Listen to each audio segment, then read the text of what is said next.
Buenos días. Casi tarde, gracias a la ayuda de la tecnología.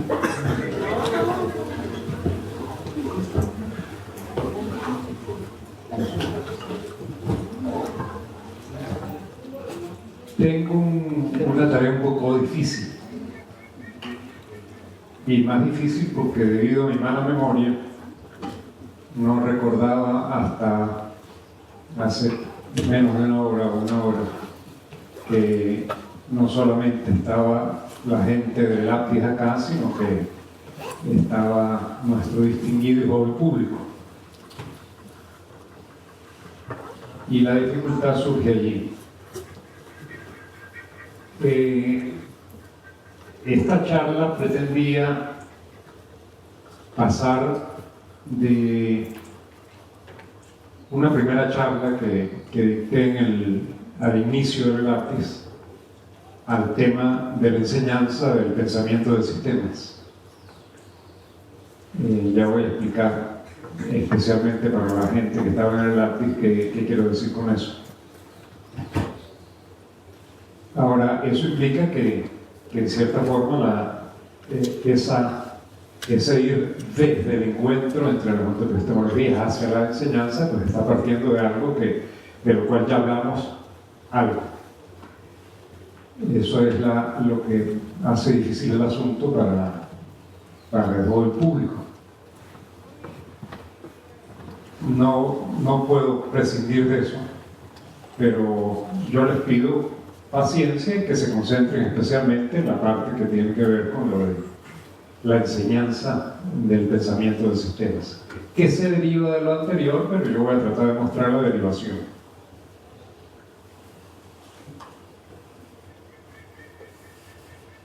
Bien. Por cierto, y esto es más con la gente del lápiz y vinculado con lo que conversábamos esta mañana, yo les había explicado que esa charla, que realmente era una especie de inicio del curso, y que tenía, yo soy el pecador mayor con respecto a lo que decía Alejandro en la mañana, tenía 145 diapositivas. La idea mía realmente era iniciar y llegar hasta donde se pudiera llegar cómodamente, sin mucho apuro. Eso creo que fue lo que hice y realmente avancé un poco, porque no me interesaba mucho. Lo que quería fundamentalmente era llegar a la noción de dependencia ontológica y compararlo un poco en ambas autoepistemologías. Y desde ese punto creo que más o menos cómodamente puedo pasar a donde quiero pasar ahora. Le hice donde no era, le di un escape por acá.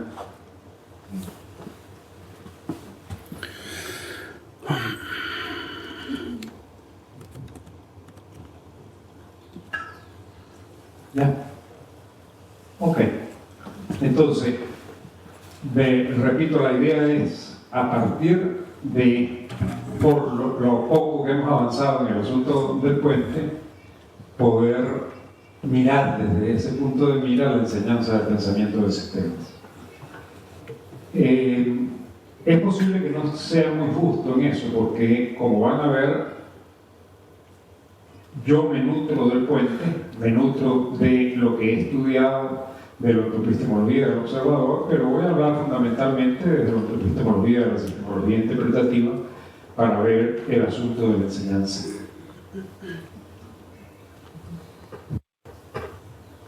Esa era la diapositiva número 145 del curso que se inició con la charla del inicio del lápiz. Y esa diapositiva lo que trata de mostrar es lo que yo considero que sería el ideal del puente, que además tiene su resonancia en relación con esa lógica de recursividad esencial, que es una base común del puente. Es la mutuoapropiación. Y esa mutuoapropiación requiere, creo, un estudio cuidadoso, si se está partiendo de una epistemología para la otra, un estudio cuidadoso de la otra epistemología, de manera tal que no sea simplemente agarrar 4 ideas y manejar las 4 ideas como bloquecitos del ego, sino tratar de apropiarse, tratar de aprender y tratar de hacer una asimilación tal que se logre la asimilación mutua. Bueno, vamos a comenzar con una declaratoria sobre lo que conversamos, que era una epistemología y que vale para el nuevo público, pero que también la refraseo, si la fea palabra se admite, basándome en una serie de conversaciones, por ejemplo, con grupos. Trato de ser un poco más preciso en el asunto. Y entonces digo, una epistemología es una teoría que pretende dar cuenta de un modo de relacionarse con lo que se puede presentar. Es decir, fenómena, si se usa el término derivado del latín, o fenómenos, en sus diferentes modalidades. Fenómeno es lo que se presenta como se presenta, no en lo que se presenta, sino la presentación. Ese es el fenómeno, esa es la idea de fenómeno. A nosotros, seres humanos, se nos presentan situaciones, cosas, hechos. Eso es a lo que me estoy refiriendo, el modo de relacionarse con lo que se presenta. Maturana dice, por lo menos en el texto que cito, el modo de relacionarse con la realidad. Pero ni Maturana ni yo, cuando hablo en ninguna de las dos epistemologías, estamos refiriéndonos a una realidad independiente, todo lo contrario. Es una realidad no independiente, es lo que tomamos como realidad consciente o inconscientemente, pero que es dependiente de ese tomar la realidad consciente o inconscientemente. Y por supuesto, la parte epistemológica y de la posibilidad del conocimiento de ese mundo. Esa aclaratoria la quería hacer más por razones internas de algunas conversaciones que han transcurrido en el Elapis. Bueno, recordemos el curso del discurso en la primera charla. Pretendíamos, desde el intento por responder la pregunta por qué significa ir al encuentro de una epistemología, ir al encuentro de una epistemología. Pero les decía que ese curso, ese camino, tiene dos derivaciones que eran parte de esa charla. Una derivación que era la discusión de la idea de aplicar instrumentalmente una epistemología, por la cual voy a pasar muy rápidamente ahora. Y una segunda derivación que es la que finalmente me lleva a la charla de clausura en la que estamos presentes. Y esa segunda derivación es tratar de sentar las bases para discutir el sentido de la enseñanza de una epistemología sistémica.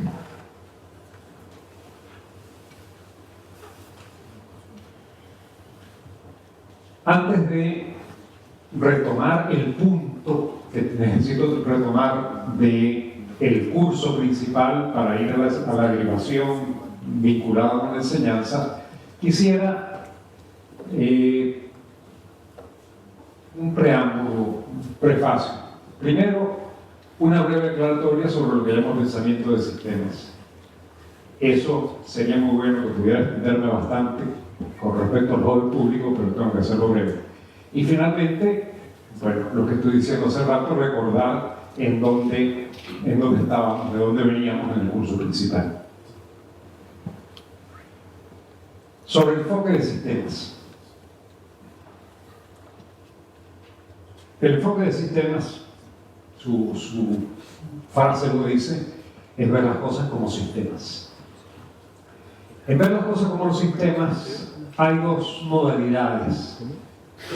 Hay una modalidad, esa es la de la sistemología interpretativa, y yo me atrevo a decir que también la de Maturana, y ahí probablemente muchos maturanianos no estén muy de acuerdo. Es la de darle prevalencia a la condición de todo, de unidad holística. Es decir, que cuando se oye la palabra sistema, se está pensando en la unidad holística que constituye el sistema. En la otra corriente se le da prevalencia a la reunión de las partes que constituyen el sistema. Es decir, se ve el sistema como un conjunto de partes relacionadas entre sí que contribuyen con una unidad. Yo lo pondría al revés y de nuevo interpreto que Maturana también lo vería así.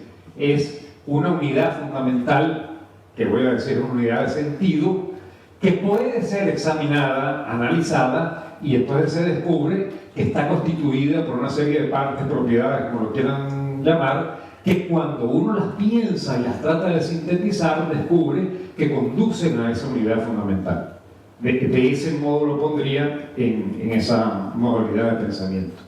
Es decir, que el enfoque de sistemas está pretendiendo relacionarse con las cosas, los fenómenos. Cuando digo cosas, insisto, no son cosas en sí, como todos trascendentes. Por cierto, la palabra cosa tiene un sentido interesante en español, y es que cosa originalmente es causa, y por mucho tiempo, y sigue siendo, es también asunto. ¿Sí? Por ejemplo, decimos, yo no sé si aquí en Chile lo dicen, pero en Venezuela decimos frecuentemente, ¿cómo está la cosa? ¿Cómo está la cosa? No se está refiriendo a una cosa como esta, es cómo está el asunto. Bueno, es relacionarse entonces con las cosas, fenómenos como todos trascendentes. Un todo trascendente es que trasciende tanto la reunión de sus partes como su en sí. Fundamentalmente su en sí, porque lo otro es consecuencia de mi modo de ver. Es decir, que un todo trascendente es el poder relacionarse con las cosas no como si fueran en sí, es decir, como si tuvieran una existencia independiente de lo que hacemos o de lo que en el lenguaje de la epistemología sigo siendo colectivo e individual, sino que son dependientes de eso, en su condición de dependencia ontológica. Ahora, noten de una vez que cuando digo en su condición de dependencia ontológica, estoy diciendo que este pensamiento de sistemas, esto de ver las cosas como sistemas, implica una cierta conciencia ontoepistemológica. Y si no es una conciencia ontoepistemológica, ahora voy a hacer una diferenciación en un momento, es una asimilación óntica.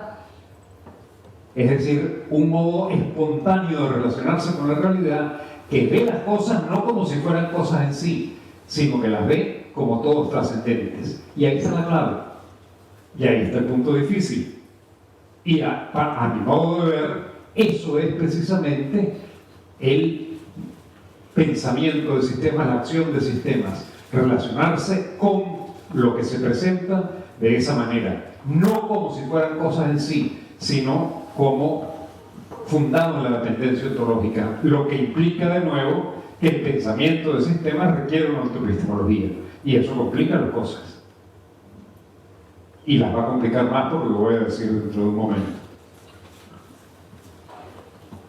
Relacionarse con las cosas como todos trascendentes es equivalente a la búsqueda del sentido holístico, es decir, relacionarse con las cosas de manera que tengan sentido.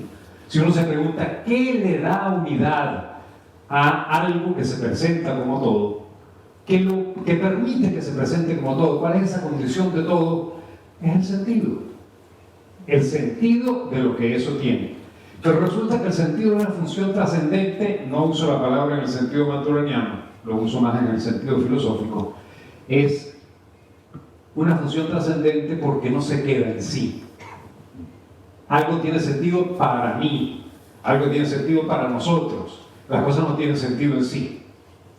¿Sí? Este aparatico tiene un sentido para los que estamos aquí, posiblemente parecido para la mayor parte de los que estamos acá.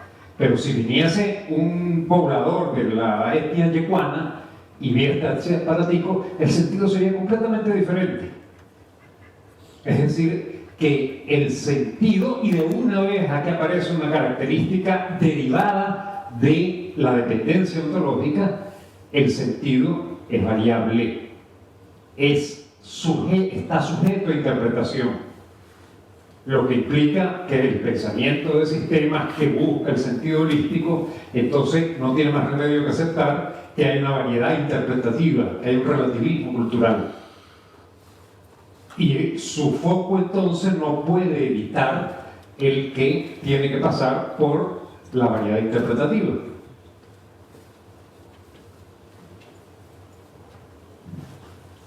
¿Qué no es enfoque de sistemas? ¿Qué es lo contrario al enfoque de sistemas?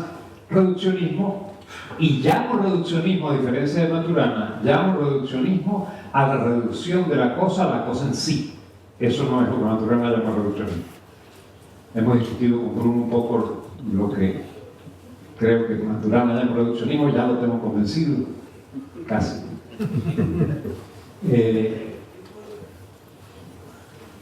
Es contrario al reduccionismo y al análisis prematuro, por razones obvias, porque si se produce un análisis prematuro a lo Descartes, se pierde la unidad. Que después se trata de armar, con eso no se va a recobrar el sentido, la unidad de sentido. Bueno, el todo trascendente, digo, es equivalente al sentido holístico. El sentido holístico implica una queja al mismo tiempo y un horizonte, una persecución de un fin. La queja es perdón, ¿me quedé? La queja es la pobreza de sentido y la fragmentación del sentido del acontecer. Ahorita comento sobre eso. Y lo que se persigue en el horizonte es riqueza de sentido e integración del sentido de lo que acontece en la vida. Comienzo por la queja, por el lado negativo. ¿Por qué? Y es un punto muy importante, a mi modo de ver, de un pensamiento de sistemas, es la conciencia histórica ontológica. Vivimos una época de pobreza de sentido. Las cosas se nos presentan con un sentido pobre, pero además se nos presentan de manera fragmentada. Lo que hacemos en la mañana no tiene nada que ver con lo que hacemos en la tarde. Lo que ocurre en nuestra familia no tiene nada que ver con lo que ocurre en el trabajo. Hay una desintegración de sentidos. Eso no quiere decir que no vivamos diferentes situaciones o diferentes conversaciones, como diría Maturana, que implican diferentes formas de ser uno. Uno se va transformando, va cambiando, etc. Pero si se vive en una cultura, en un siendo colectivo, que permita la integración de eso es completamente diferente de cómo lo tendemos a vivir nosotros actualmente, que es desintegrado. Esa integración de sentido normalmente en una cultura sana, diría yo, se logra mediante el mito o los mitos, porque no necesariamente hay un solo mito, pueden haber muchos mitos en una cierta etnia que permiten esa integración. Pero de todos modos, para allá no vamos a ir muy lejos. Perseguimos entonces la riqueza del sentido de lo que ocurre y la integración de ese sentido de lo que ocurre. Podemos ponerle un apellido para comentarlo muy rápidamente al enfoque de sistemas, no necesariamente tiene que serlo, pero desde el lado de la sistemología interpretativa lo tratamos de procesarlo de esa manera, que es el enfoque de sistemas críticos. Y cuando uso la palabra crítico lo estoy usando más en el sentido filosófico, kantiano probablemente, de no crítica en el sentido de ver lo malo de algo, sino de el examen de la condición de posibilidad o las condiciones de posibilidades de algo. Ese es el sentido que le doy a la palabra crítica, ¿no? Entonces, la metáfora que he usado siempre, que ustedes seguramente me la han oído muchas veces, algunos de ustedes, que es la tomada del libro de Geoffrey Vickers, de la Freedom in a Rocking Boat, es la de la trampa. Vickers imagina una NASA, imagina la langosta que entra por el embudo que tiene la NASA. Hay diferentes formas, pero el principio es más o menos el mismo. Y lo que comenta Vickers en este texto que estoy allí citando es que la langosta entra y puede salir, tiene la capacidad anatómica, fisiológica, de salir, pero no ve la forma de la trampa. si lo viéramos en términos de Maturana, su acoplamiento estructural no le ha permitido llegar a relacionarse con esa trampa, que la vemos nosotros. Y el punto es lo que al final dice aquí Vickers: siempre vamos a estar en trampas. El problema es poder ver la forma de la trampa. Nosotros los seres humanos tenemos una cierta capacidad de retirarnos para verlos todos, para ver el sentido de las cosas y de esa manera tratar de ver sus condiciones de posibilidad, y ese es el enfoque crítico, para poder intentar ver la forma de la trampa. Otra metáfora que a veces uso, que es una trampa que usan en algunas regiones, o usaban en algunas regiones de mi país para cazar monos. Hay un agujero pequeño, el mono introduce la mano, toma la banana, pero el agujero es suficientemente pequeño para que no pueda sacar la banana con el puño cerrado. Y finalmente, pues, el mono es capturado de esa manera, y en esa región que comento se lo comen. Chicharrón. Sí, hacen chicharrón, dice. Esta tiene un sentido alegórico interesante, porque por una banana, por unos cuantos pesos, por unos cuantos dólares, dejamos la vida.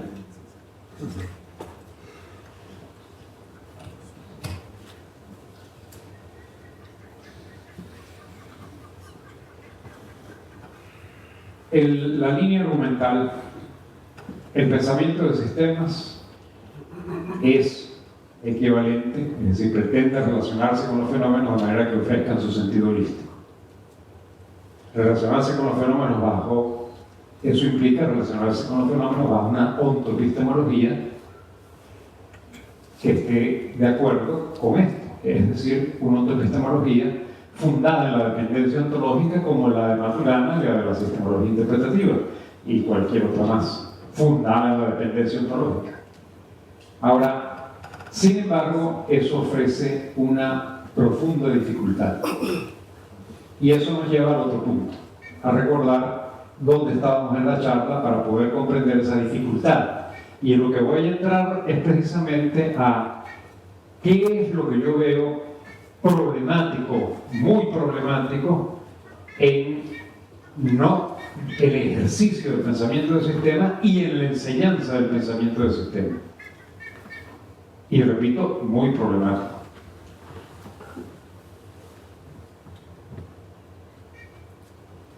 Recuerden, en la charla del inicio del lápiz había citado este texto de Maturana. De este texto de Maturana quiero rescatar lo siguiente, ¿no? Él dice, cuando habla de la autoepistemología, de la ontología, dice, de la respuesta ante la realidad, porque no le está dando nombre en ese momento, dice una respuesta explícita o implícita que cada uno de nosotros le damos a la pregunta por la realidad. Ahí en esa parte, Maturana no le presta mucha atención a esa diferencia que está haciendo de explícita e implícita. Y sin embargo, la diferencia creo que es fundamental. En sistemología le damos un nombre a eso. A la respuesta explícita la llamamos ontología, y a la respuesta implícita la llamamos óptica. ¿Y la diferencia cuál es? Una ontología es una teoría. Y una ontoepistemología es una teoría, pero está tomando en cuenta el conocimiento. Yo creo que no es posible una ontología sin una epistemología, ni viceversa. Maturana arranca de una epistemología y no tiene más remedio que entrar en una ontología, porque realmente lo que está haciendo es una ontoepistemología. Y en la sistemología comenzamos con una ontología y no tenemos más remedio que entrar en una epistemología, porque de nuevo creo que no es posible separarlas. Ahora, es entonces una teoría de cómo se presentan o se deberían presentar los fenómenos en el caso si uno abstrayera como ontología, y una óptica, y necesito insistir en eso, es el modo espontáneo que tenemos en nosotros sobre la condición de las cosas, sobre la condición de ser de las cosas. es el modo que está con nosotros cuando actuamos, cuando hacemos cualquier cosa consciente o inconscientemente. De eso no lo estamos pensando, mucho menos aplicando. Simplemente yo, si me muevo para acá y hago así para no caerme, cuando voy a dar un paso, vuelvo a subirme, todo eso está dependiendo de mi óptica, de mi relación con lo otro, con lo que se presenta. Ahora, una ontología se piensa de vez en cuando, puede uno tratar de pensarla muy firmemente cada vez que puede, etc. Pero esa ontología ocurre en poquísimos momentos, realmente está presente en poquísimos momentos y en poquísimas personas. En cambio, la óptica es constante, es la que está siempre con nosotros. Para ponerlo en un lenguaje más duraniano, dice él, no podemos actuar diferente del modo como lo hacemos en cualquier momento, porque en cada momento lo que hacemos es una expresión de nuestro presente estructural, de nuestro acoplamiento estructural. Eso, a recordarlo del puente, que como les decía, estoy hablando más en términos de la sistemología ahorita. Entonces, la óptica, insisto, es un aspecto fundamental de nuestro presente estructural. Hay una diferencia. Sin embargo, uno podría imaginar que una ontología, que es una teoría sobre cómo se presentan las cosas, cómo se presentan los fenómenos, pudiese comenzar por lo menos a constituirse en una óptica. Y ahí está el punto crucial. Si nosotros somos pensadores sistémicos, si nosotros nos relacionamos con las cosas como sistemas, no tenemos más remedio que por lo menos comenzar a transitar ese camino, porque si no es artificial. Si no, lo que estamos haciendo es aplicar instrumentalmente una epistemología, y eso tiene muy poco sentido, como quiero argumentar en lo que sigue. Y esa es la otra derivación de paso. Es decir, que tenemos que asimilar la ontoepistemología, hacerla nuestra, que esté con nosotros y que entonces sea parte por lo menos de nuestra óptica. Sin embargo, ese asunto de esa asimilación, de poder constituirse una ontología en una óptica, solamente podría lograrse, y va a ser siempre, nunca va a ser completo a mi modo de ver, mediante un complejo y difícil proceso. Una aclaratoria más sobre la óptica. Una óptica incluye una moral, porque es el modo de relacionarse con la realidad y ahí está presente una moral. Incluye un modo de pensar, y cuando digo modo de pensar, pues, diciendo un poco más, pensamiento más explícito, más consciente, un modo de enfrentar situaciones problemáticas, obviamente, y están imbricadas esas. Y valga el paréntesis, eso, ahí estaría también un modo de estudiar, pensar y actuar en organizaciones de actividades humanas.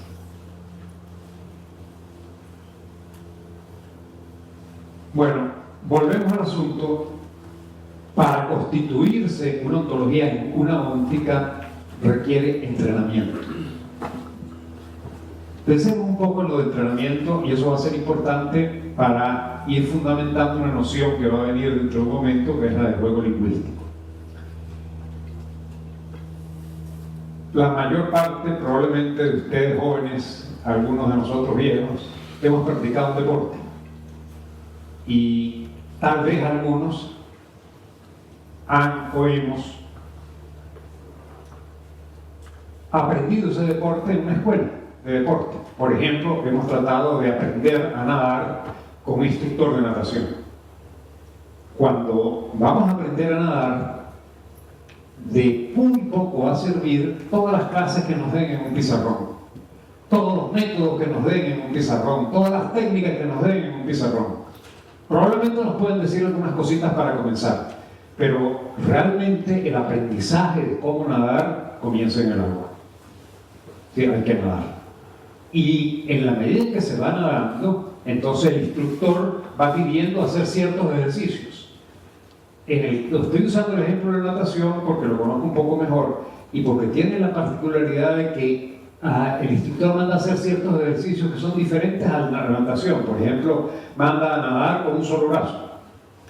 ¿Sí? Manda a nadar respirando cada cierto tiempo y no como lo haría cuando uno está nadando de cierta manera, para poder ejercitar ciertos movimientos.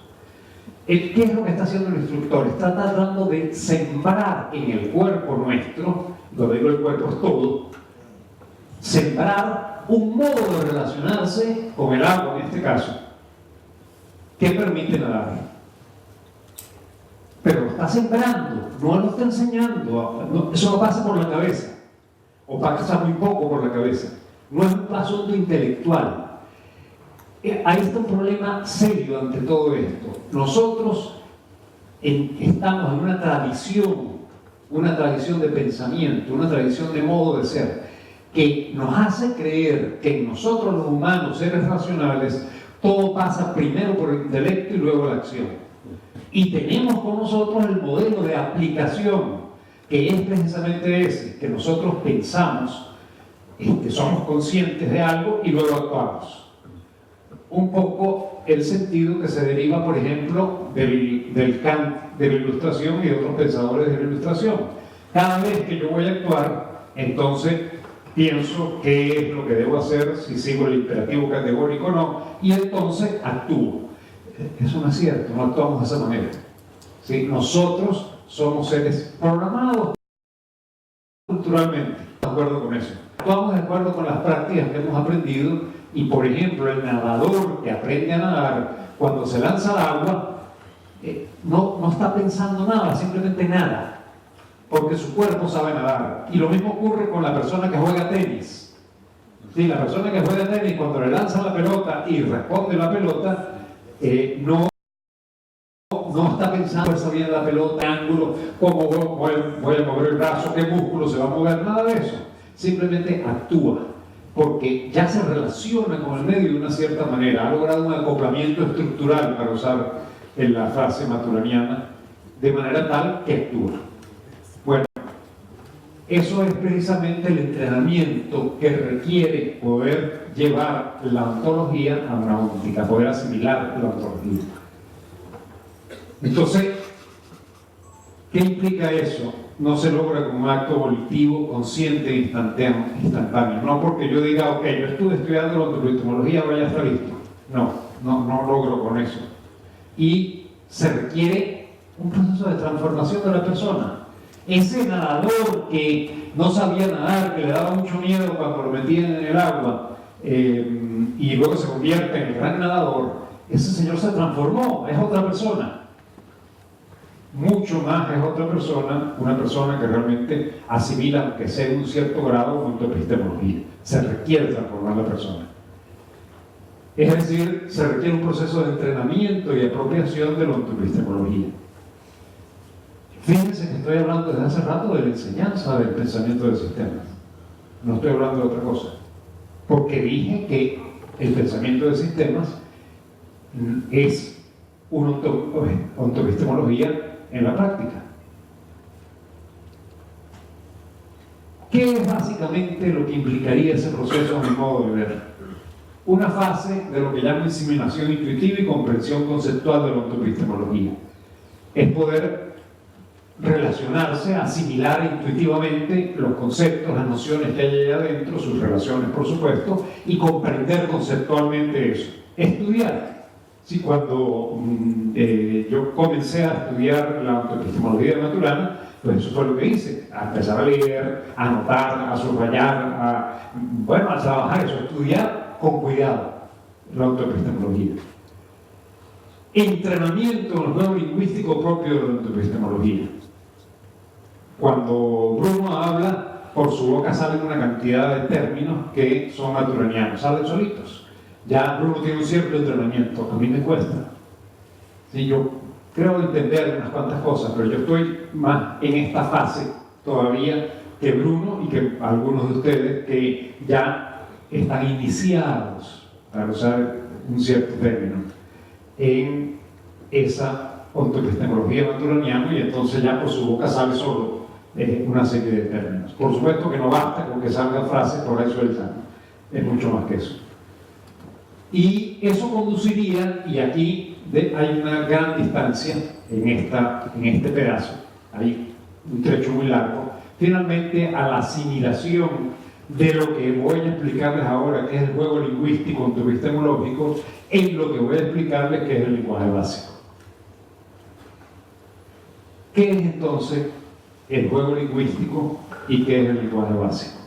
Esos son términos, el primero, el segundo no, pero el juego lingüístico es tomado del segundo Wittgenstein, del Wittgenstein de las investigaciones filosóficas. Wittgenstein fue un filósofo alemán que vivió en Inglaterra buena parte del tiempo, y a mi modo de ver, él, Heidegger, tal vez Dewey, fueron los tres grandes filósofos, los tres mayores filósofos en el siglo pasado, el siglo XX.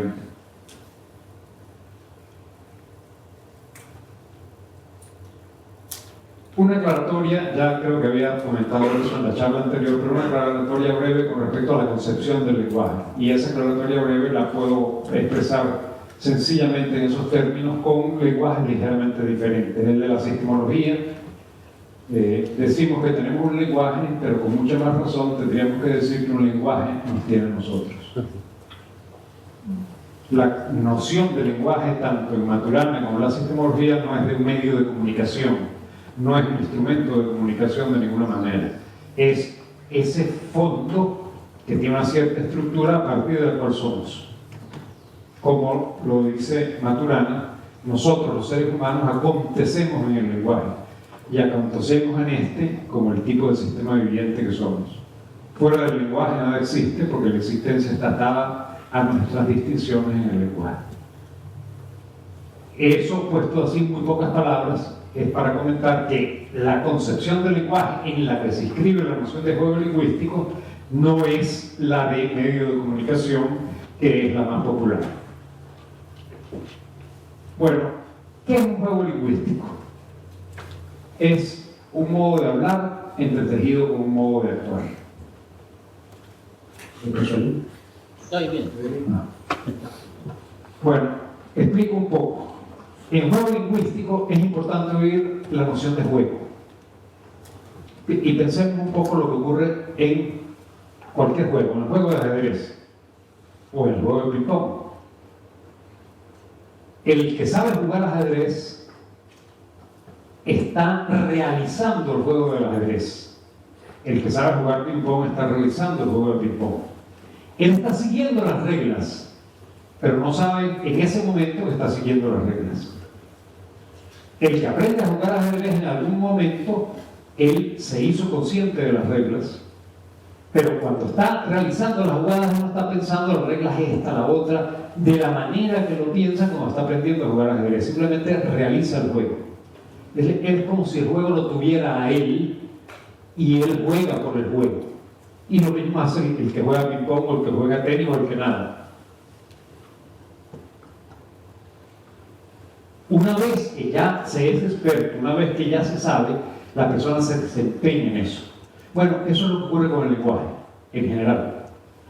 Es esto que estoy haciendo en este momento, que estoy hablando, están surgiendo una cantidad de sonidos de mi boca, eso está surgiendo de una manera tal que de ninguna manera me pasa por la cabeza la gramática, las reglas del lenguaje.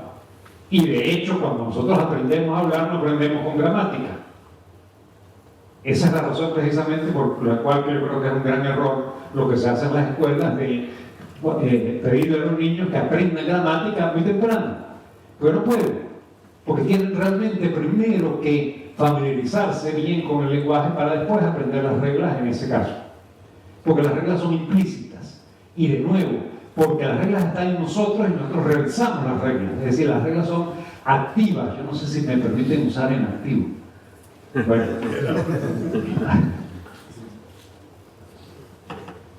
Eso es un juego lingüístico, entonces, es un modo de hablar particular. que tiene unas ciertas fronteras y se diferencia de otro modo de hablar. Por ejemplo, las matemáticas, toda la matemática se podría concebir como un juego lingüístico, pero las diferentes subdisciplinas de la matemática se podrían concebir también como un juego lingüístico.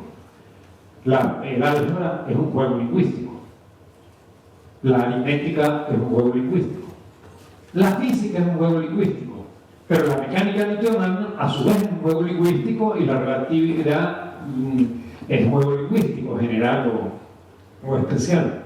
La cuántica es un juego lingüístico. Es decir, uno puede encontrar ahí una terminología y un modo de relacionarse con las cosas que tiene unas reglas, que si uno busca, consigue las reglas. Probablemente nunca logra conseguir todas las reglas, porque no está construido simplemente para hacer reglas. Los carpinteros tienen un juego lingüístico. Los cardiocirujanos tienen un juego lingüístico. Lo que nosotros aprendemos en la escuela son juegos lingüísticos. Lo que aprendemos en la universidad son juegos lingüísticos. Ahora, lamentablemente aprendemos esos juegos lingüísticos del peor modo que podemos aprender un juego lingüístico. Entonces, yo represento con eso ese modo de hablar intertejido con el modo de actuar. ¿Qué llamo lenguaje básico? El lenguaje básico es el sistema de juegos lingüísticos que hablamos la mayoría de las personas en una cierta etnia, en una cierta cultura, en una cierta sociedad. Sí, es ese juego o ese sistema de juegos con el cual nos entendemos con el carpintero, con el panadero, con la persona que nos encontramos en la calle.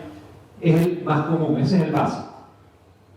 El lenguaje básico, una forma de lenguaje básico es la que tiene el niño cuando llega a la escuela. Una forma de lenguaje básico es la que tienen ustedes cuando llegan al semestre que están o que lleguen a la universidad. Y la enseñanza, la auténtica enseñanza, la enseñanza que realmente logra entrar, es una enseñanza que parte del lenguaje básico, no que quede en el aire. Ya vamos a ver eso. Imaginemos así el lenguaje básico.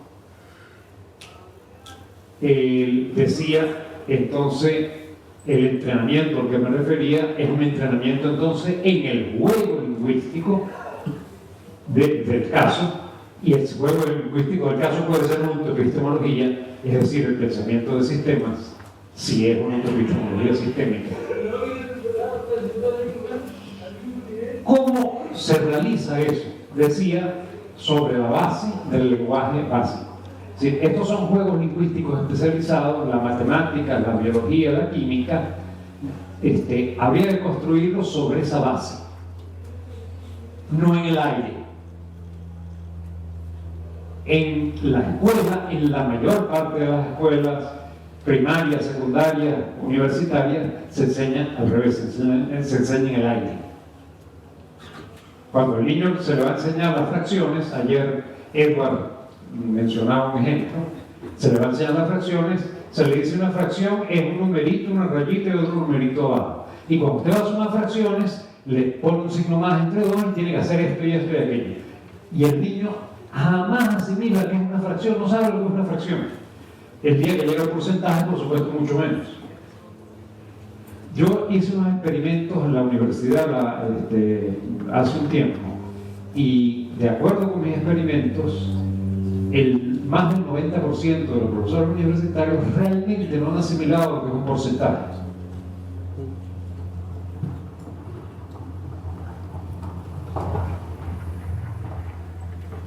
Los juegos lingüísticos especializados van creciendo, se van edificando sobre el lenguaje básico y no se enseñan de esa manera, que es como normalmente se enseña, que es como fracasa.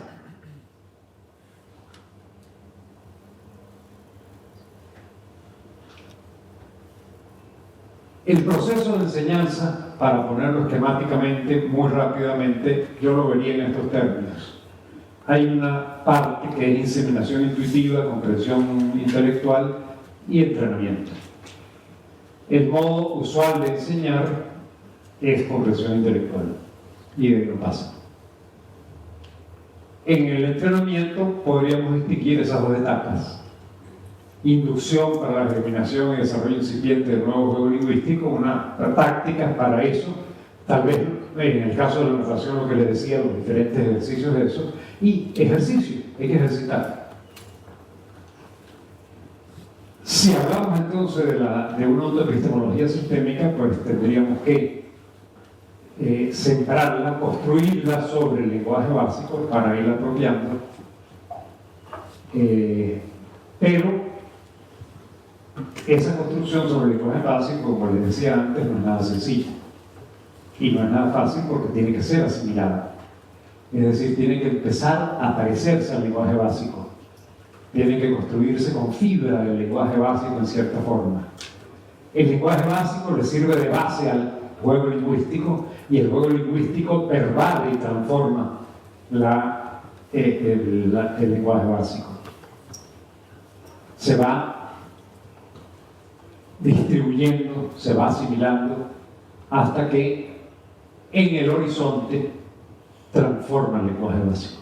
Es decir, ese sería un lenguaje básico ya transformado, ya asimilado por una autoepistemología. Como digo, eso está en el horizonte. Probablemente nosotros siempre vamos a estar en una etapa un poquito anterior a ese horizonte, por mucho que hagamos. ¿Por qué es tan difícil ese proceso de asimilación?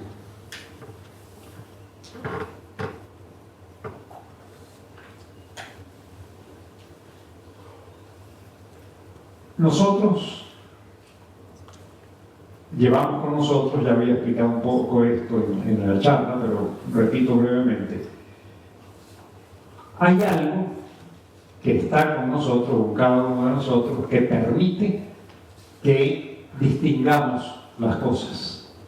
Yo veo a mi amigo Alejandro Ochoa, compañero de muchos años, y lo veo de una manera que no puede ser igual a como lo ve un estudiante reciente de Alejandro Ochoa, o como lo ve una persona que se asoma a la puerta y ve a este señor muy delgado aquí sentado.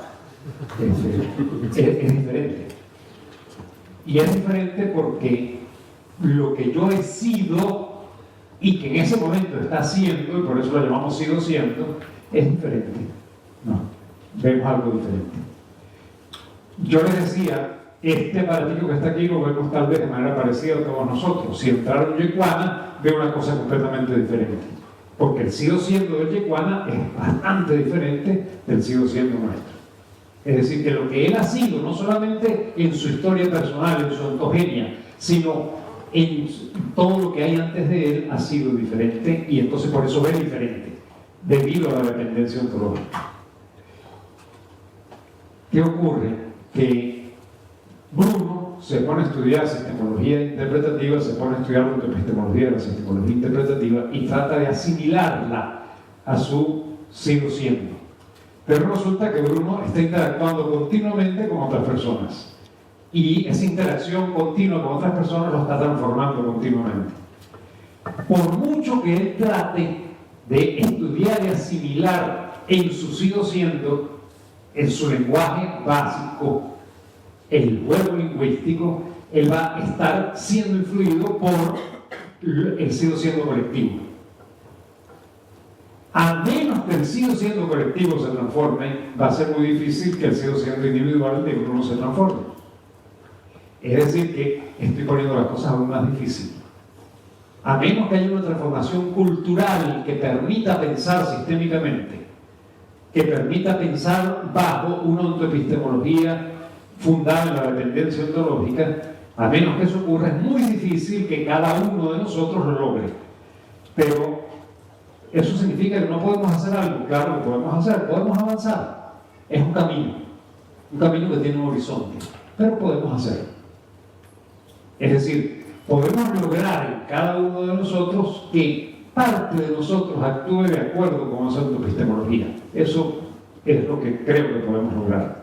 Por supuesto, para lograr eso tenemos que tener el horizonte en la vista, tenemos que caminar en una cierta dirección.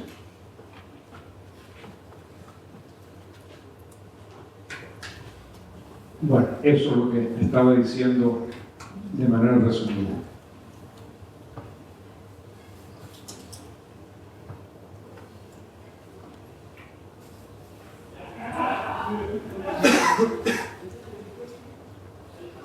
Esto representa lo que les decía, la distancia que hay en la asimilación, en el juego lingüístico.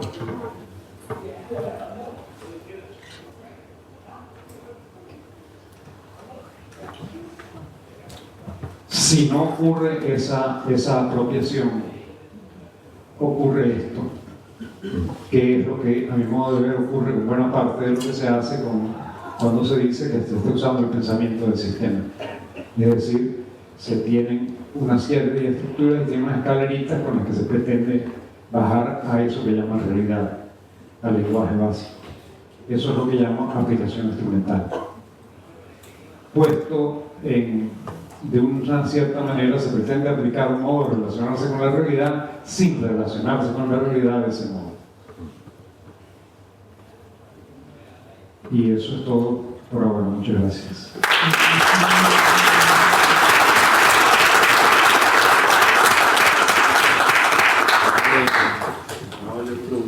Sí, claro, vamos a preguntas. Siguiente. Dos asuntos, profesor. Ya va, Miguel.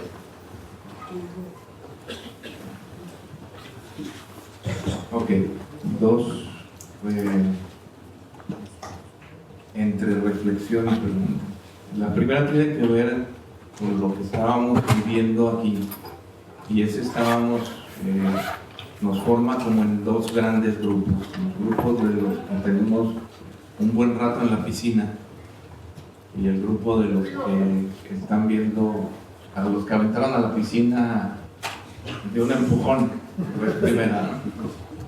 Porque yo observaba, digo, no tengo ojos en la nuca desgraciadamente, pero sí alcanzaba a observar al grupo de alumnos que nos acompañan. Y yo los veía en el principio de todo, viendo en carne propia este tema de la fragmentación y la pobreza de sentido. Me imagino preguntándose qué demonios hago aquí. Pero cuando aparece el ejemplo de la piscina, medio se despertaron, medio se enderezaron su cuerpo, recuperó vida, porque eso les es más familiar, aunque no hayan nadado, aunque no hayan ido a una escuela de natación. Pero luego regresamos afuera de la piscina y volvieron a... Su disposición corporal fue totalmente otra. Y entonces el tema tiene que ver con que el problema de la natación, el problema de la natación es que, y yo lo viví porque yo aprendí a nadar, digamos que alguien me aventó a la piscina y tuve que no ahogarme. Hace 2 años, cuando empecé a asistir a clases de natación y descubrí que no sabía nadar, porque lo que yo hacía por nadar no era nadar, por ejemplo, que me cansaba inútilmente porque me movía bastante más de lo que en realidad era necesario hacer. La necesidad de que alguien que sabe nadar nos enseñe a nadar, que hoy luce tan complicada porque pareciera que podemos obviarnos de esa parte y solamente con el deseo de nadar. Y ese es un primer asunto. El otro asunto tiene que ver, ahorita escuchándolo, yo recordaba, y lo tengo que buscar, veía yo una entrevista con alguien del Instituto de Investigaciones Filosóficas de la UNAM, y mencionaba él un estudio que hicieron en torno a la manera en que los mexicanos tomamos decisiones. El programa era sobre el proceso electoral, era como una semana antes del proceso electoral, y estaban hablando de la manera en que tomamos decisiones. Y ellos dicen en su estudio que, y recuerdo bien el dato, 97% de los mexicanos en realidad tomamos la decisión y luego hacemos todo el ejercicio de construcción racional para demostrar que nuestra decisión fue racional. Es decir, que montamos artificialmente, le montamos la fachada de fui racional cuando decidimos con la tripa. Nos dejamos llevar por el tema más espontáneo, pero nos da pena decir que así fue. Nos da pena decirles a los demás, comunicamos, voté porque así me dio la gana, y lo disfrazamos de racionalidad. Me parece que la preocupación, lo que yo le escucho es que al pensamiento de sistemas no le ocurra lo que a la racionalidad está de la decisión, que primero piensa todas las posibilidades, las sopesa y luego decide subir el pie en el escalón. ¿Alguien más? Y Carlos. Perdón, sería muy bueno que los jóvenes Ya tengo acá, Carlos. formulen sus preguntas sin timidez. Bruno, adelante. ¿Sí?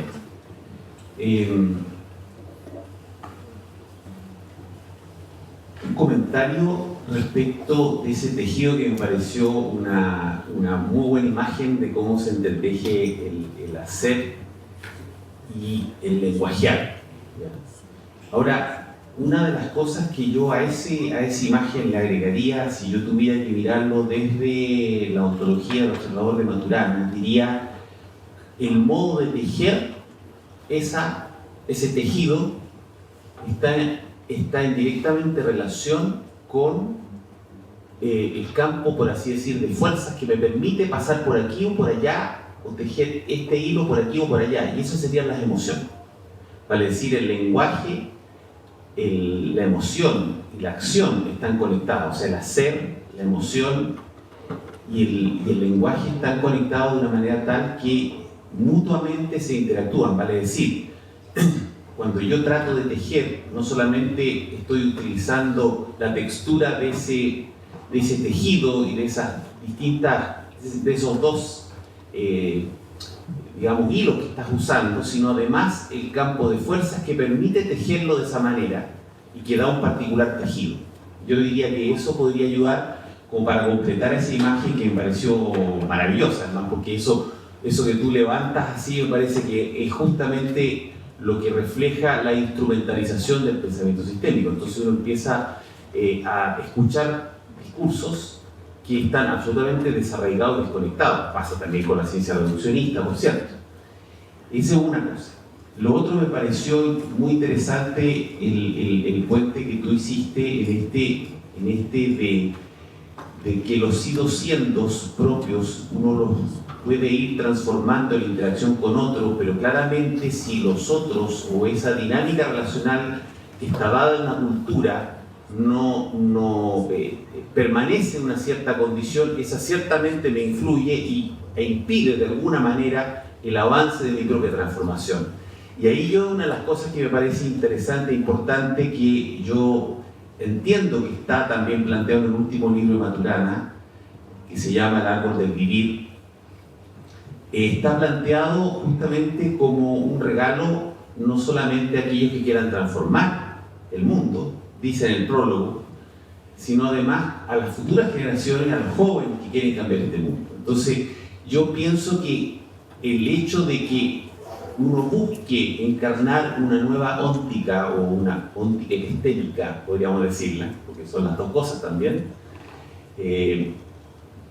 yo tengo la convicción y la comprensión absoluta de que no se logra si no busco transformar también ese entorno dinámico, conversaciones que está haciendo que esa cultura me impida transformarme a mí mismo. Entonces, por lo tanto, mi transformación debe ser en función de la transformación social que quiero generar, porque si no pierde sentido precisamente todo esto, y eso necesariamente invita a salir de la zona cómoda, porque en la zona cómoda uno ve las propias transformaciones y se regocija con su propia comprensión, pero sin embargo el mundo sigue estando como está, y eso finalmente termina retrocediendo cualquier andamiaje que he logrado montar y termino diciendo no, si esto no se puede, este mundo es así, etcétera, etcétera, etcétera, ¿no? Y termino vendiendo esos ideales al mejor postor. Entonces me parece muy interesante ahí hacer un juego, el hecho de la transformación del propio sido siendo necesariamente implica la necesidad de avanzar hacia la transformación de los otros sido siendo a través de nuevas conversaciones, y ahí lo que Maturana instala en un libro muy bonito que dice del ser al hacer, donde él habla de una suerte de encuentros agonales y ortogonales que permiten que las dinámicas en un caso se mantengan y en otro caso se modifiquen fruto de esa interacción ortogonal. Eso.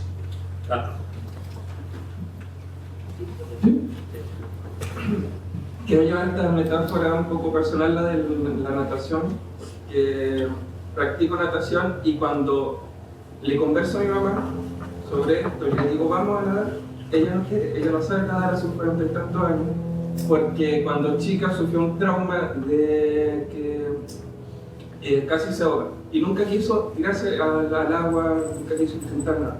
Lo llevo a la educación. La educación ocurre lo mismo. No generamos este pensamiento crítico porque nunca se nos enseñó que teníamos un Dios frente y que teníamos que hacerle caso en todo eso. Y en el momento que llega alguien diferente a enseñar, que recién en mi cuarto o quinto año de universidad que tengo al profe, al principio me costó, de hecho su primer ramo me causó alto choque en mi forma de aprender. Él me molesta todavía que me queda dormido.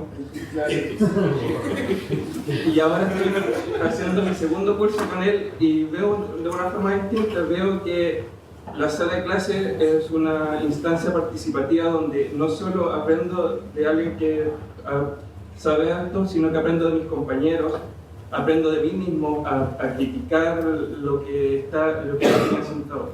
Entonces, ¿por qué se tiene que esperar a que haya un trauma, una deformación, para que se aprenda de verdad? ¿Por qué no enseñamos pensamiento sistémico desde chicos? Desde los primeros cursos, desde la educación, de cuando le enseñamos a hablar a los niños. Eso.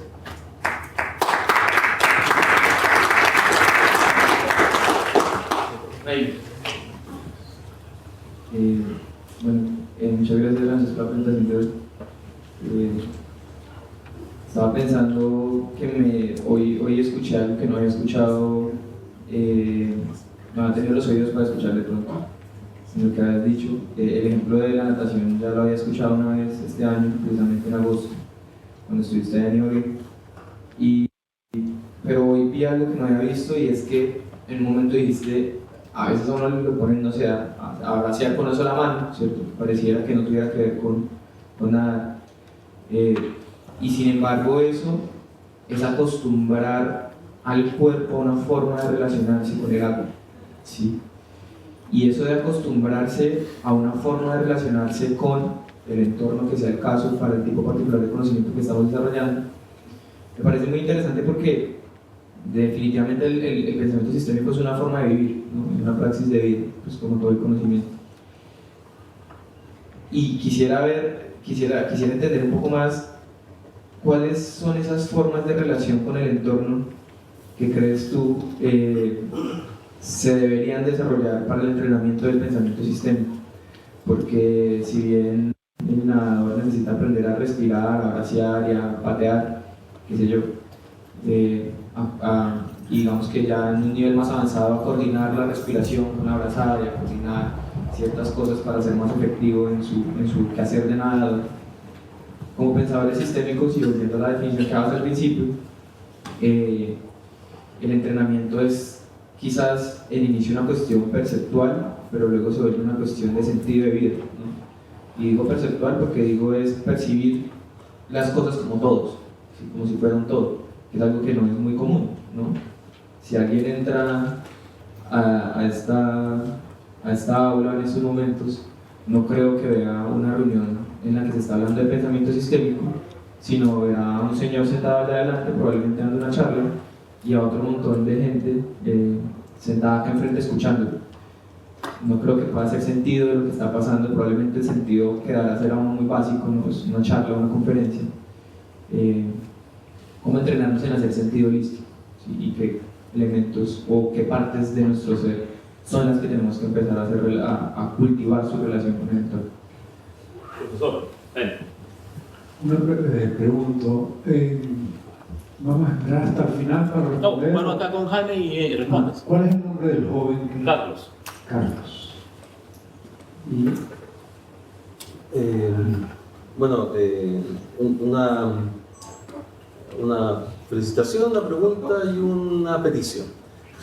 La felicitación es por la metáfora del entelegido, me parece espectacular. Desde lo analógico también me parece importantísimo tratar de bajar la complejidad, y creo que esa metáfora baja a un lenguaje básico.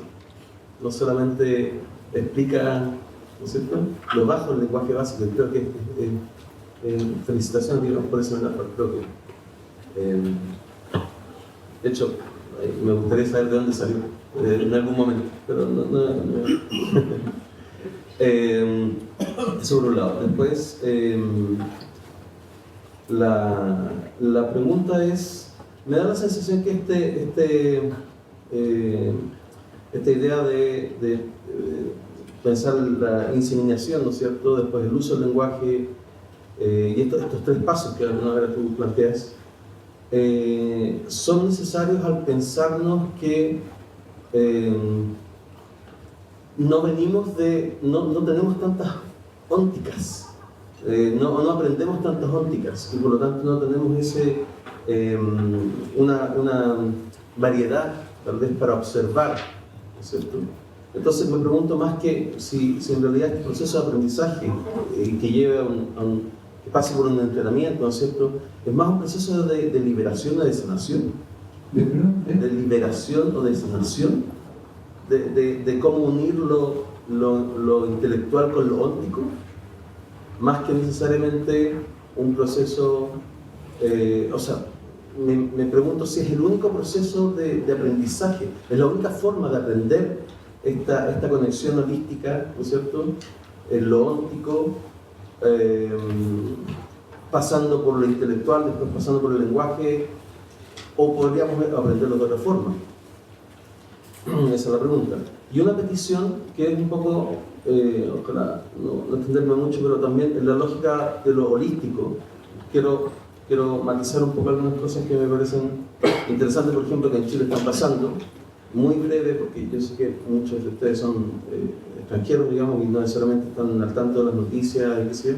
En Chile, por ejemplo, actualmente hay un tema que se está hablando de una legislación que es para un tema que llaman aula segura. Aula segura básicamente es una, no sé, como la posibilidad o un poco la incitación a que los directores de escuela, por ejemplo, puedan expulsar rápidamente a jóvenes que de alguna manera podrían amenazar a los profesores, ¿no es cierto?, a las lógicas a la estructura de enseñanza que se tiene actualmente. Y ahí me quedo dando vuelta de que, claro, si es que uno lo ve de una forma más holística, o como yo lo veo, o intento verlo de una forma más holística, hay muchos elementos que podrían estar dando vuelta en cómo esta lógica de aula segura, que es una forma de tratar de lidiar con un problema interno, o sea, de las culturas educacionales, ¿sí? Básicamente trata de excluir a alguien que de alguna manera no está conforme o no siente que de alguna manera esta cultura educacional le entregue cosas. Y ahí un poco lo que decía Olvi, Carlos, perdón. De esta lógica de mirar al Dios que está delante, ¿no es cierto? Me da la sensación de que son violencias, y creo que de alguna manera, o sea, veo esta lógica de esta aula segura o esta legislación de aula segura, veo el tema como de violencias, y de la violencia como una dificultad sobre la cual, o sea, que nos impide generar espacios de equilibrio entre lo intelectual y lo óptico. Entonces, aquí la petición es como, ¿cómo abordamos, si tú compartes ese diagnóstico, cómo abordamos o desde qué postura trabajamos para mantener a raya un poco o responder o resistir un poco a esas violencias educativas, por ejemplo, que no nos permiten no sé, desarrollar visiones más sistémicas, holísticas, no sé, que comprometan de sentido, ¿no es cierto? Sino que de alguna manera nos fuercen a hacer análisis mucho más recortados, ¿no es cierto? Que de alguna manera no analices esta otra parte porque puede ser complicada, te puede llevar a problemas con otras personas, o podrías criticar a alguien sin tener el estatus social para poder hacer la crítica. Entonces, la pregunta y ahí la petición, digamos, es ¿cómo responder desde una epistemología sistémica, no sé, pensamiento social, cómo respondemos a esa violencia? O algo que yo veo como violencia. La petición. Gracias. Entonces, responda a este y debemos ir más. Gracias. El otro micrófono está allá. Bueno, con respecto a Miguel, pues era realmente un comentario, lo que decía Miguel, ¿no? Yo hay un solo comentario adicional, es que en el caso de hoy, pues llevamos a los muchachos a que vienen a la piscina y la gente nada a la piscina. Bruno trae un tema que yo tengo por ahí en el bolsillo que no he sacado y que me gustaría sacar, pero es un tema para el que yo no tengo una respuesta clara, ¿no? Yo tengo la impresión tímidamente de que Maturana comete un error cuando saca tan visiblemente esa fibra de la emoción, porque creo que el error que está cometiendo es que cae en un cierto tipo de dualismo, realismo, tetralismo, dualismo, parecido al que trató de hacer Descartes, porque él sacó los sentimientos como fibra también. Yo diría que habría que ser mucho más cauteloso y dejar en el acoplamiento estructural todo. Ahí en el acoplamiento estructural es eso que abstraemos como emoción. La emoción es una abstracción. No hay tal cosa como la emoción pura. Es una abstracción. La emoción está mezclada con todo. Sí, siempre está mezclada con esa relación. Menos mal que no sé aquí Leonardo que me regañe porque no usa la palabra relación. Con esa relación que es lo que define el acoplamiento estructural. Entonces, habría que tener mucha cautela. Cada vez que hablamos de emoción, por ejemplo, estamos simplemente haciendo una abstracción de algo que está ahí enmarañado. Ahora, ¿cómo hablar de eso? No sé bien. Por eso digo con cautela. Pero sí veo un problemita en ese sacar, porque me sacó la fibra de la trama. Y entonces empieza a moverme la fibra demasiado fuera de la trama y eso... Bueno, algo con respecto a Carlos, que también se refiere a lo de Jaime. Y aquí tal vez suene un poquito antipático.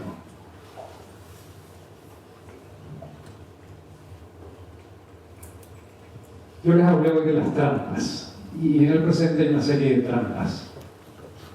Yo creo que una de las trampas del presente es, y discúlpenme la palabra muy fuerte, la ingenuidad de suponer que las relaciones humanas pueden ser de identidad. La relación de identidad en matemática, ustedes lo saben, es A igual a A, ¿verdad? Esa es una relación de identidad. Una relación de identidad en la relación humana es que yo me relaciono con otro que es exactamente igual que yo. Pensemos un poco lo que significa que yo me pudiera relacionar siempre con otros que son exactamente igual que yo. Sería tremendamente aburrido, entre otras cosas. Si que yo pretenda que Alejandro sea como yo exactamente, no tiene sentido. Las relaciones humanas son sumamente variadas y muy bueno que sean muy variadas. Cuando la mamá no quiere nadar, yo entendí que le tiene miedo al agua, que le tiene miedo al agua que pasó el agua, no le tiene miedo al instructor. Porque ¿qué es el instructor de natación? Un señor que yo contrato o que alguien contrata o que lo hace de buena fe, que me va a enseñar a nadar. Ahora, eso es lo que es él, es una persona que me está guiando. Yo tengo que aceptar que esa persona me guíe. Si yo de antemano pienso que la persona tiene que ser exactamente igual que yo, es decir, que no sabe nadar, pues no voy a aprender a nadar. Tengo que aceptar que me guíe. Eso quiere decir que tengo que aceptar que esa persona juega un papel diferente del que juego yo y que esa persona es diferente de mí para establecer una relación con esa persona. No tengo más remedio. El profesor está jugando un papel. Yo cuando dicto esta charla estoy jugando un papel que es diferente del que ustedes están jugando. ¿Y por qué no acepta eso? Igual que aceptamos con el nadador, con el médico, y ese ejemplo es muy interesante.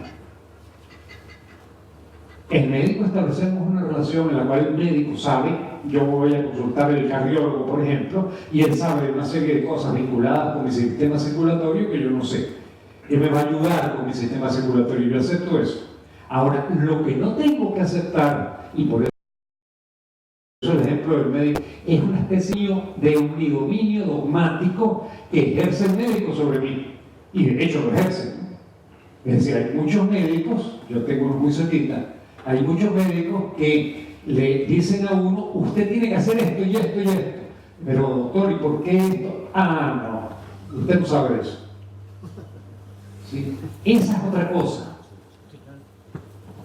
Ahora, eso en buena medida lo ponemos nosotros. Yo voy al médico y el médico no me permite que le pregunte, el médico no me permite que yo, trate de comprender qué es lo que está ocurriendo para tomar una decisión, porque es mi cuerpo el que se va a afectar, y no me lo permite, simplemente pues me busco otro médico y trato de establecer una relación con el otro médico tal que yo pueda conversar con él, que él me explique, pero que aquí hay una persona, no hay una mano enferma o un corazón enfermo. Esa es una relación de dominación que tenemos que evitar. Tenemos que evitar la relación de dominación en la cual el profesor se aprovecha de su condición de profesor, usa su condición de profesor para conquistar a la alumna. Pero no la diferencia es normal. Con respecto a la pregunta, yo creo que hay que ver que una cosa es la diferencia, una cosa es el papel, yo contrato al señor que me enseña a nadar, y otra cosa es que el señor use su condición de entrenador de natación para algo más que no sea la condición de entrenador de natación, y entonces es un dominio inadecuado sobre mí. Eso creo que es el punto.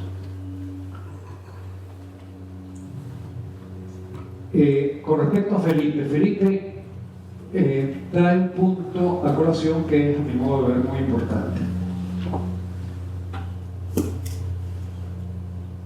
Yo voy a ponerlo en mis palabras, el punto que me parece interesante de lo que dice Felipe, especialmente interesante, es así como en la enseñanza de la natación se han destilado cierto tipo de técnicas, que pueden llamarse técnicas, que contribuyen a ejercitar ciertos aspectos para la natación.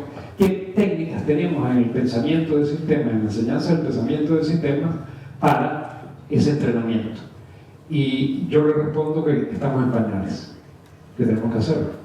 Es decir, que si comprendemos el problema, tenemos que empezar a trabajar en eso.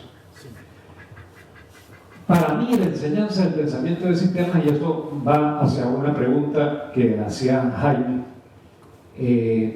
no tiene por qué comenzar como yo estaba dibujando allí, que era el caso de una autoepistemología. Uno va a estudiar desde una autoepistemología a otra y entonces empieza a estudiar. Pero no tiene por qué ser así.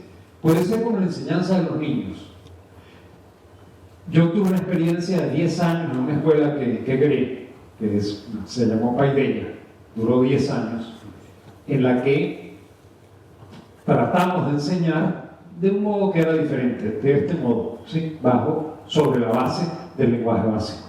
Pero ese era un modo que era incipientemente un modo sistémico de ver la realidad. Incipientemente, porque era para niños. Ahora, ¿qué ocurría allí? Yo no tenía de antemano las técnicas, no las tengo. Simplemente realizaba actividades y en la medida que iba realizando actividades se me iba ocurriendo cómo conducir las actividades.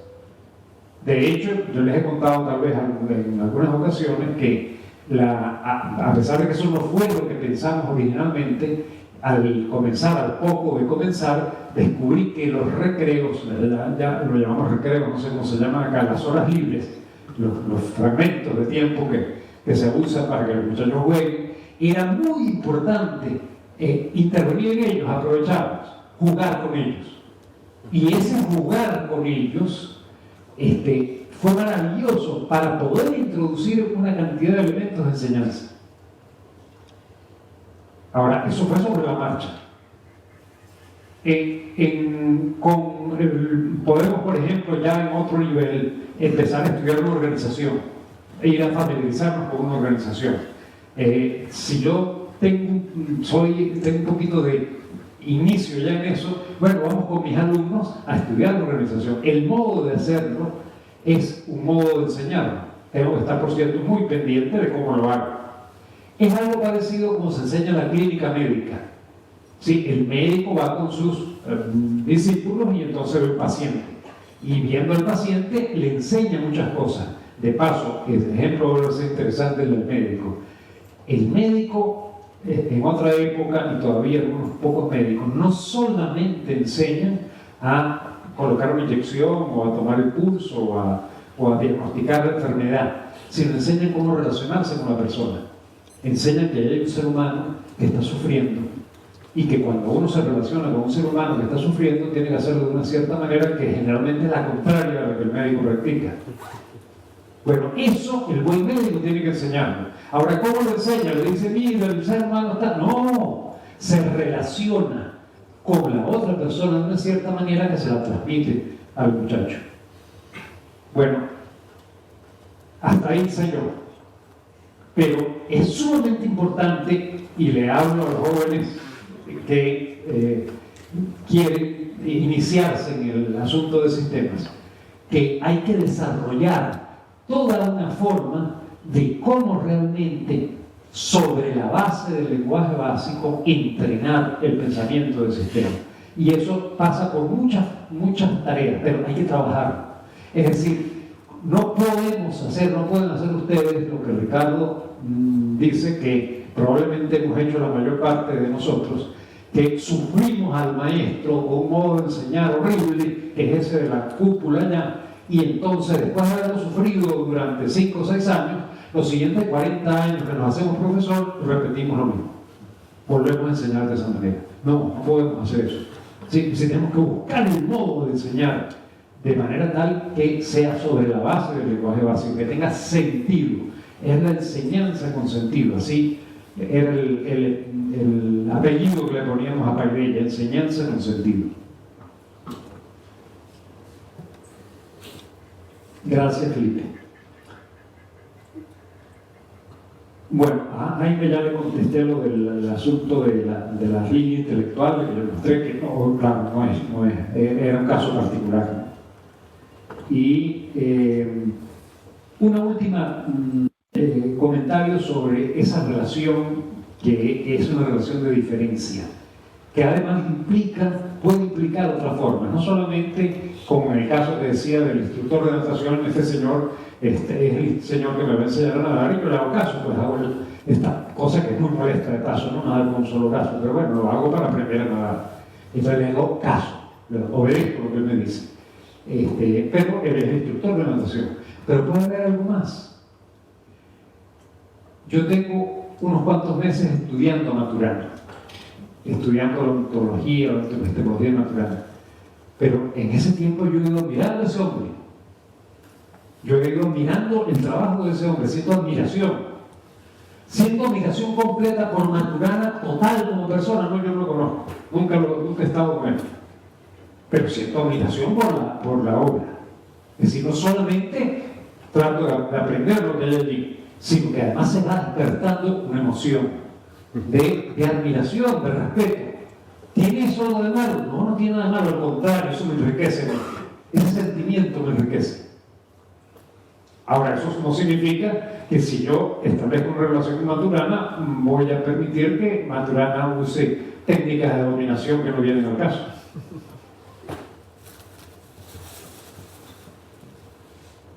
Bueno, creo que eso comenta sobre las preguntas y comentarios. Ahora vienen las otras 2 horas. No, no tenemos 2 horas. Tenemos una pregunta adicional y Se me acabó el papel. cerramos. Juan Antonio. ¿Verdad?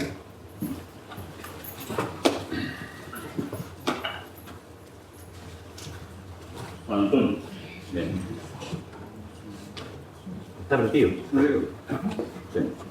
Bien, muchas gracias. Quería, aunque ya lo dije, reiterar el agradecimiento al doctor Fuenmayor por la presentación, por su calidez estos días, a toda la APIS por permitirnos escucharlos y aprender muchísimo de todos, a mi amigo Alejandro. Voy a hacer preguntas, no voy a hacer comentarios. Un buen hábito socrático. Hay una metáfora muy afortunada, se dijo, y realmente lo es una metáfora. Cuando preguntaba a Jaime, yo me acordé inmediatamente del político de Platón. Ahí está la metáfora del tejedor, ¿no? Y hay otras metáforas con que Platón nos permite entender el quehacer organizativo, o de gobierno, o de hacerse cargo de la gestión de los asuntos comunes. Una es esa. Si le seguimos la hebra, nunca mejor dicho, nos permite entender que da cuenta de la diferencia. Que todo tejido presupone trama y urdimbre. Y por eso es una metáfora afortunada, porque llevaría quizá a una eventual ecología del saber, que asume la diferencia del tejido. Pero hay otra metáfora que es muy sistémica también, tanto que le da el nombre a alguna de las orientaciones y se encuentra en la raíz de sus orientaciones e influencias intelectuales. Cibernética. El arte del pilotaje. El Quibernos es el piloto experto. Ese camino no nos lleva a la ecología del saber, nos lleva al pensamiento gerencial. ¿Son compatibles las dos metáforas? ¿Hasta qué punto? Ese da por otro lápiz, quizá, ¿no? Y bueno, remato con una pregunta cortita, muy corta. He tenido la fortuna de leer los textos de los 90 del doctor Fuenmayor y aprendí muchísimo de la sutileza filosófica y también del marco teórico sistémico.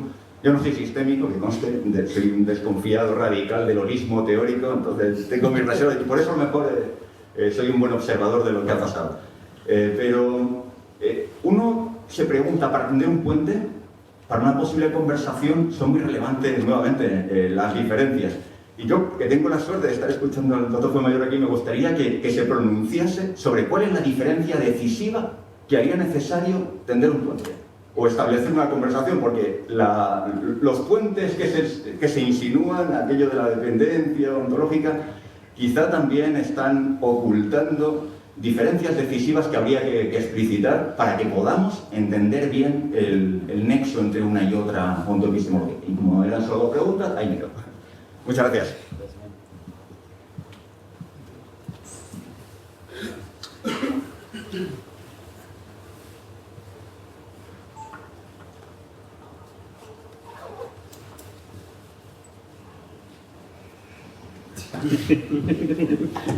Bueno, otra pregunta.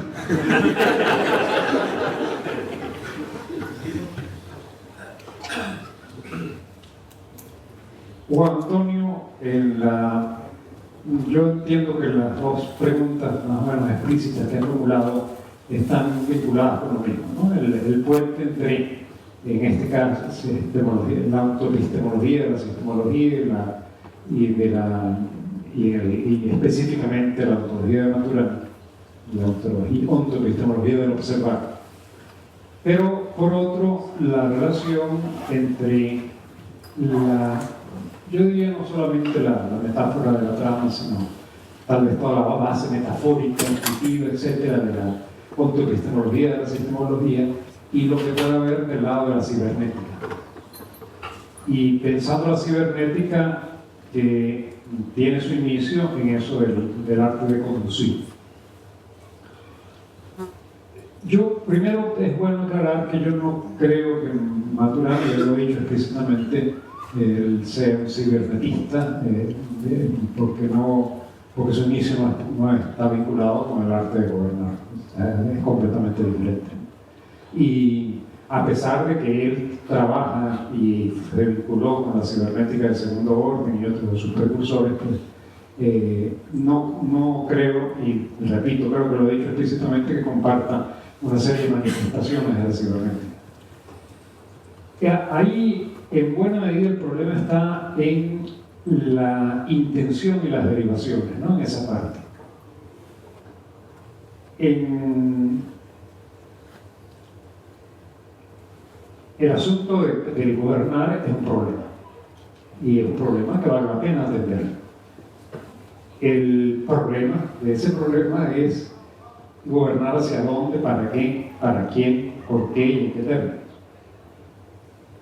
Cuando Stafford Beer se plantea lo de su sistema viable y su trabajo en Chile, en el Chile de Allende, yo creo que Stafford Beer está pensando en esas preguntas y está tratando de poner al servicio una serie de ideas de algo que considera justo, y esa palabra justo es muy importante acá. No simplemente está dando el revólver al mejor postor, sino que está poniéndose al servicio de algo, está considerando eso. Pero puede haber una serie de formas en las cuales nos ponemos al servicio del mejor postor, sin tomar en cuenta lo justo y no lo justo. Yo trato de retirarme. Y eso puede pasar cuando todo comienza con el problema de cómo conducir, y se olvida de cómo conducir, para dónde y con respecto a qué y en qué términos de justicia. Y eso ocurre, por supuesto. Ahora, ocurre en todas las formas de pensamiento del sistema, ocurre. Es, a mi modo de ver, un peligro. Y ahí estaría la diferencia, no simplemente en el hecho de plantearse el problema de la gobernanza. Ahora, la pregunta, y para mí sumamente importante pregunta, es esa: ¿cuál es la diferencia a partir de la cual se construye el puente? En lo que he comentado y lo que iba a comentar, yo estaba haciendo mucho más énfasis en la comunidad y no en la diferencia. Pero la diferencia es fundamental, tiene toda la razón Juan Antonio. Y cuando yo me pregunto cuál es la diferencia fundamental, yo diría, hasta ahora, tengo que seguir avanzando, tengo que seguir estudiando, pero hasta ahora lo que yo veo como la diferencia fundamental es el punto de arranque. ¿Sí? Maturana insiste que su punto de arranque, yo creo que es así, es el fundamento biológico, porque él es biólogo y él arranca del fundamento biológico, y en el desarrollo mediante ese desarrollo a partir del fundamento biológico llega una serie de regiones que son parecidas a las de la sistemología, pero la sistemología no arranca del fundamento biológico, la sistemología arranca de la problemática de cómo se presenta la realidad, si se presenta sistémicamente, y ese trabajo lo inicia de la situación vivencial. ¿Sí? Estamos en una situación que caracteriza la situación general. Ese es el problema de la sistemología. Y en la situación puede ser que en ese momento, por ejemplo, una posible situación es que esté estudiando biología o que esté preocupado de cómo funciona mi cerebro, pero eso no es una situación. Cuando yo estoy preocupado de cómo funciona el cerebro, es una situación. Ahora, ¿el cerebro no está funcionando? No, yo creo que sí, pero no es esa. En otras situaciones no aparece eso. Entonces, lo que yo tengo como base firme es la situación, y a partir de ahí comienzo a explorar. Y me consigo a Maturana con el fundamento biológico y aprendo de ello. Pero esa diferencia tiene una serie de consecuencias. Y esa diferencia hay que tenerla en mente en la medida de esa apropiación que digo de los dos manos que se van autodibujando, porque es sumamente importante no solamente lo que se parece las comunidades, sino precisamente la diferencia para poder comprenderse mutuamente. Ese es un mensaje que, vinculado con lo que decía antes, yo daría. ¿Dónde está Mónica? Se estuvo que fue. Se me fue Mónica. Bueno, a Mónica y al feminismo es la diferencia importante. ¿Cómo se da la diferencia? Puede ser que hay muchas formas de diferencia, pero la diferencia es importante. Para relacionarme con otra persona es importante que seamos diferentes.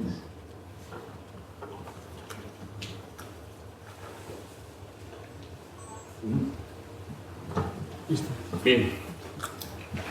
Yo quisiera... ¿Con qué hablo? ¿Con este? Sí. ¿Con este? Sí, hay formalismos acá. Nosotros estamos terminando con hoy la sesión del APDIS.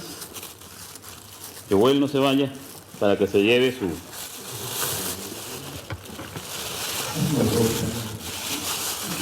Sí, si quieres se quita eso. Decía que hay formalidades, que son las formalidades de rigor de los circuitos académicos. Yo quisiera, a todos voy a dar su respectivo certificado, a los ponentes y todo lo demás, pero hay dos, bueno, algunos más que nosotros quisiéramos entregar. Joel Cabrera, que se está retirando, por favor.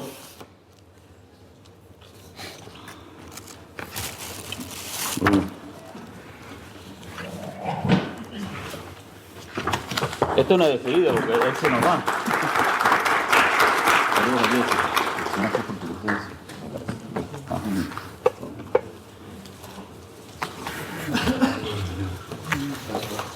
Pero antes de seguir con la entrega de estos certificados, el APDIS Chile tiene algo que decir.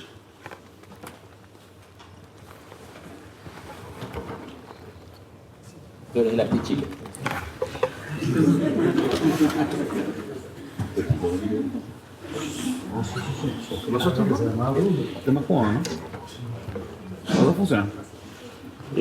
Queremos hacer un reconocimiento a Ramsés Fuenmayor como uno de los precursores del pensamiento sistémico latinoamericano, con su propia vertiente. Nos habría gustado tener a Humberto Maturana, hicimos las gestiones para que viniera, no fue posible, así que queremos hacerle entrega de unos 2 regalos a Ramsés. Por favor, Ramsés.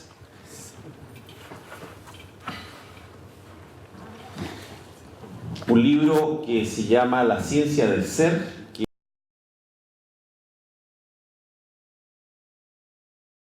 que fue desarrollado como fallecimiento de Francisco Las Rutas,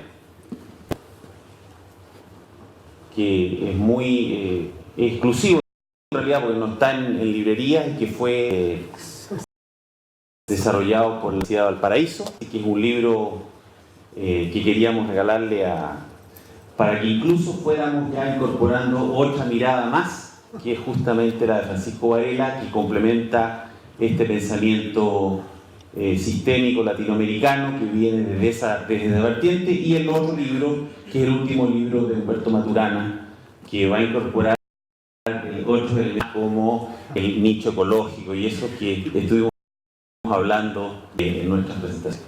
Así que...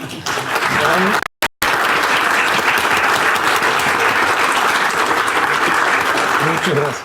Gracias a ti. Grandes regalos. Si quiere... De verdad, muchas gracias. Gracias a todos y de verdad, muy agradecido. Gracias a ti por el viaje y un honor de tenerte acá nuevamente en el APDIS. Pedro Narvarte, Universidad de Santiago de Chile.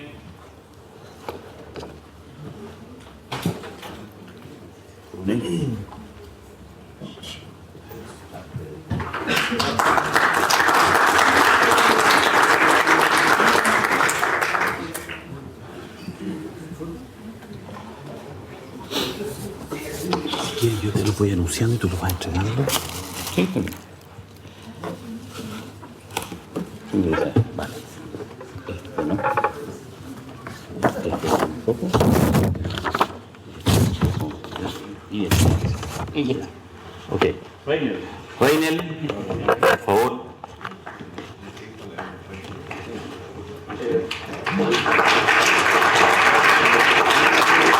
Eduard Tinza.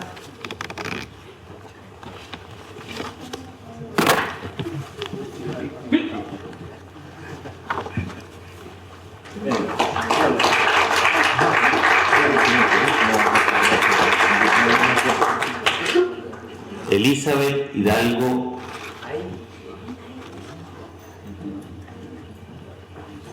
Con Elizabeth me voy a pelear, la próxima vez no me la hagas.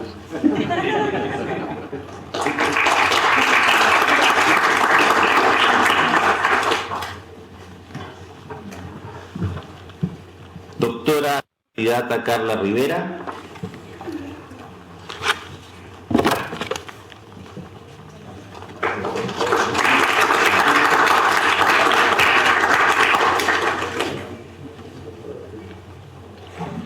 Osvaldo García. Un abrazo.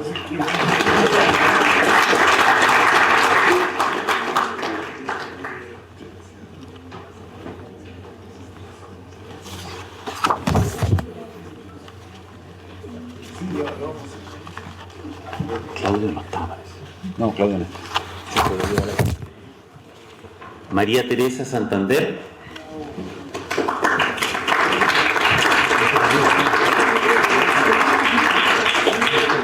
Muchachos, la culpable de que yo esté acá es ella. Culpable de todas. Y es la culpable de todos los impulsos que todos empezaron. Nos conocimos hace 20 años, no, 21 años. Por eso, en España. 97 en Madrid y 98 en Santiago.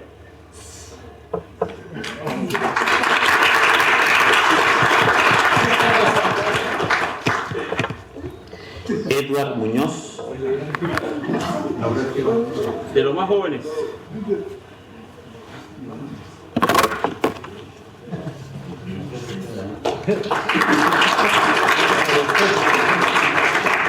Doctor Ricardo Barrera.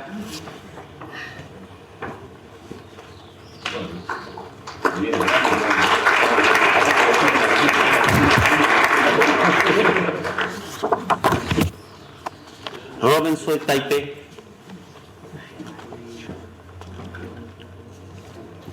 De los pocos que se va con tarea.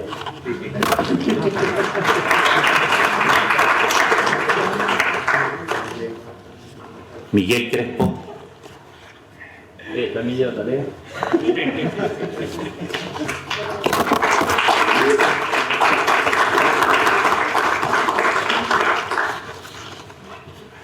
Doctor Rancés Mayor.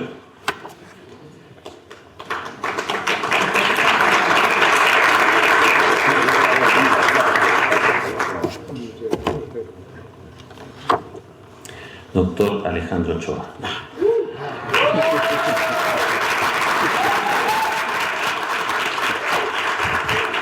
Eso lo dejamos. Vale.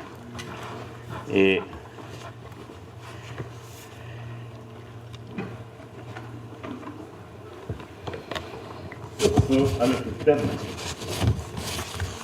Se corresponde recibir un reconocimiento para la Escuela de Ingeniería Civil Industrial por parte del ELABDIS. Gracias a la Escuela de Ingeniería Civil Industrial de la Universidad Austral. Recibe Alex Cisterna.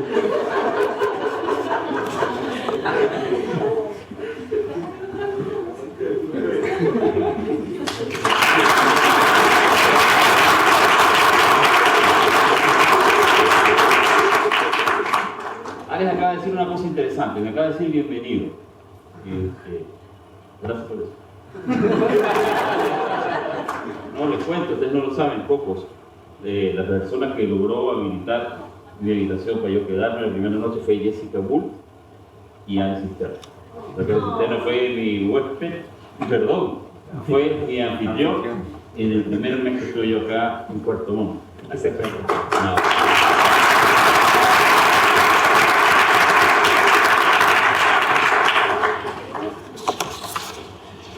Finalmente, yo en particular estoy muy agradecido.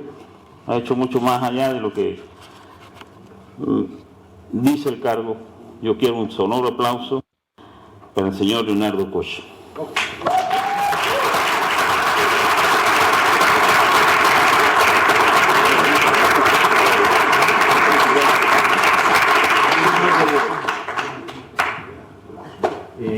Creo que es hora de almuerzo. Tenemos que ir a almorzar. Muchísimas gracias por todo.